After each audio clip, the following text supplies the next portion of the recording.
DK sir YouTube channel में आपका एक बार फिर से स्वागत है। आइए जानते हैं लड़ाकू विमान मिग 29 के बारे में। जब पहली बार मिग 29 ने भारतीय आकाश को छुआ था, तब वह सिर्फ एक मशीन नहीं थी। वह हमारे आकाश की नई परिभाषा बन गई थी। उसका गर्जन, उसका वेग, उसकी परछाई तक दुश्मनों के रोंगटे खड़े कर देने के लिए काफी थी।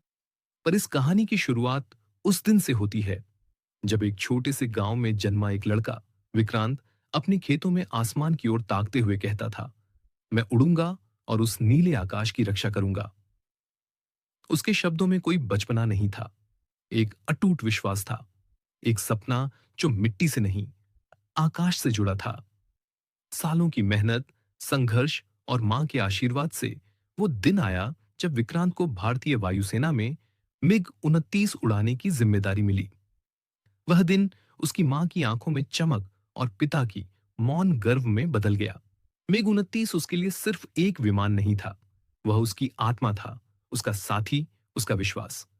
जब वह उसे उड़ाता था तो जैसे वो नीला आकाश भी उसके कदमों में झुक जाता था। मिग 29 दो शक्तिशाली टर्बोफैन इंजनों से सुसज्जित, आवाज से दोगुनी रफ्तार से उड़ने वाला वो परिंदा है जो दुश्मन के रडार को चकमा देकर मौत बनकर टूट पड़ता है। यह हवा से हवा में मार करने वाली मिसाइलें, हवा से जमीन पर वार करने वाले बम और एक 30 मिलीमीटर की टोप लेकर उड़ता है। उसका रडार दुश्मन को दूर से भांप लेता है और उसका मैन्यूवरिंग सिस्टम ऐसा है कि आसमान में वो बिजली की तरह पलट सकता है, जैसे कोई योद्धा हवा में नाच रहा हो। एक दिन दुश्मन सीमा पार से घात लगाकर हमला करने की कोशिश करता है। अंधेरे बादलों के बीच जब सब कुछ धुंधला था, विक्रांत अपने मिग 29 के कॉकपिट में बैठा, शांत चेहरे के पीछे एक ज्वालामुखी समेटे उड़ान भरता है। कमांड सेंटर की आवाज आती है, सावधान रहना विक्रांत, स्थिति बेहद नाजुक है। मगर विक्रांत बस इतना कहता है, जब मिग मेरी सांसों में है, भारत की सीमाओं को कुछ नहीं हो सकता।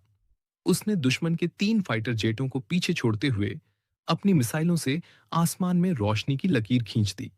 हर वार सटीक, हर उड़ान भरोसेमंद।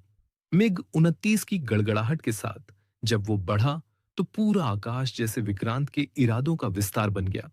पर हर वीरगाथा की एक कीमत होती है।